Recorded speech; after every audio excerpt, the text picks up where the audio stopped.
درود خدمت همه بازدیدکنندگان زبان آموزان عزیز و فارسی زبانان گل که حالتون خوب باشه، هر جا هستید تنتون سالم، لبتون خندون و دلتون هم شاد باشه. با درس پنجم در خدمتتون هستیم از کتاب 4000 لغات ضروری زبان انگلیسی ویرایش دوم. امیدوارم که 4 درس قبلی را خوب یاد گرفته باشید، لغاتش براتون مفید بوده باشه. فراموش نکنید کانال خودتون رو سابسکرایب کنید، حمایت کنید از کانال خودتون و زنگوله کنارش هم بزنید. بی وقت بمونیم برای درس پنجم.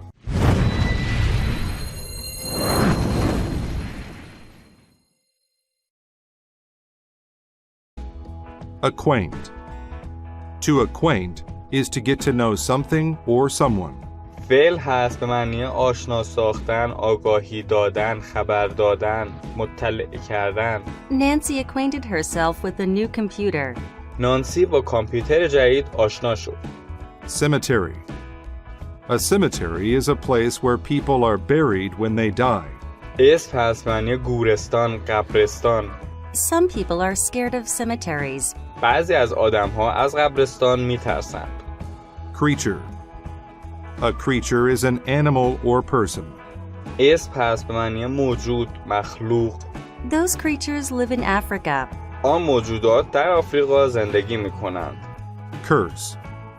To curse someone is to hope that bad things happen to that person. فعل هست به معنی نفرین کردن، لعنت کردن، فحش و دشنام دادن. The witch cursed the village. جادوگر این دهکده را نفرین کرد. Disguise. A disguise is something you wear so people cannot tell who you are. اسم هست به معنی لباس مبدل، قیافه مبدل، تغییر چهره. Everyone knew that it was Dad in the Santa disguise. همه میدونستن اون کسی که تو لباس مبدل بابا نوئل بود یا تغییر چهره به بابا نوئل داده بوده، پدر بوده. Fancy. A fancy thing is nicer or more detailed than normal. صفت هست به معنی تجملی، پرزرق و برق. Their table was all set for a fancy dinner. سفره آنها تماما برای یک شام تجملی چیده شده بود. Flashlight. A flashlight is a small electric light that people carry in their hands. اسم هست به معنی چراغ قوه. We took a flashlight when we went camping. وقتی به اردو رفتیم یک چراغ قوه با خود برداشتیم. Hood. A hood is part of a coat that goes over a person's head. اسم هست به معنی کلاه. She put on her hood to keep her head warm. او کلاهش رو گذاشت تا سرش را گرم نگه داره. Inhabitant. An inhabitant is a person who lives in a certain place. اسم هست به معنی سکنه، ساکن. The number of inhabitants in the countryside is increasing. تعداد سکنه یا تعداد ساکنان روستا رو به افزایش است. Nourish. To nourish is to give someone or something the food needed to live. فعل هست به معنی غذا دادن، تغذیه کردن. A good mother will nourish her baby every day. یک مادر خوب هر روز به نوزادش غذا میده. Pirate. A pirate is a sailor who steals things from other boats. اسم هست به معنی دزد دریایی. Pirates are very scary characters. دزدان دریایی شخصیت‌های خیلی ترسناکی هستند. Publication. A publication is something printed, like a newspaper or book. اسم هست به معنی نشر، انتشار. She's been a subscriber to that publication for over 10 years. او بیشتر از 10 سال است که مشترک آن نشریه بوده است. Riddle. A riddle is a question that is difficult to answer, but meant to be funny. اسم هست به معنی معما، چیستان. I could not answer Wendy's riddle, but it made me laugh. من نمیتوانستم معمای وندی را جواب دهم، اما مرا خنداند. Rot. To rot is to slowly get softer and become destroyed. فعل هست به معنی فاسد شدن، گندیدن، خراب شدن. The old log began to rot in the forest. تنه درخت قدیمی در جنگل شروع به فاسد شدن یا پوسیدن کرد. Shortly. An action that happens shortly happens very soon. قید هست به معنی به زودی، همین زودی ها. My workday will end shortly. روزکاری من به زودی به پایان خواهد رسید. Skeleton. A skeleton is all the bones of a body. اسم هست معنی اسکلت. There is a skeleton in the science classroom. داخل کلاس علوم یک اسکلت هست. Spoil. To spoil is to rot or to make bad. فعل هست به معنی خراب و ضایع کردن، باطل کردن، گندیدن. We left the fruit out too long and it spoiled. ما میوه رو به مدت طولانی بیرون گذاشتیم و گندید.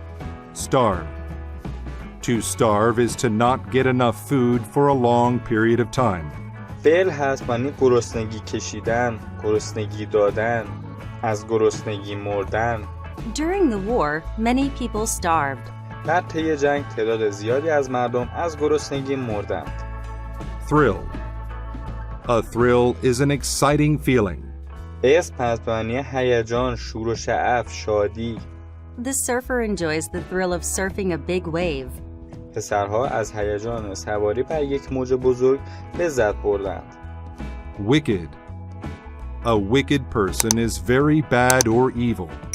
صفت هست به معنی زشت، رذیلانه، شرور، پست فطرت، بدذات. My boss is a very wicked man.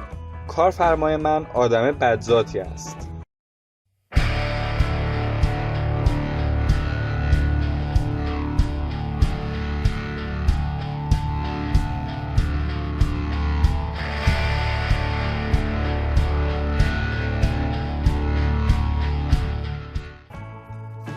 زبان آموزان عزیز، امیدوارم که 20 لغت را خوب یاد گرفته باشید.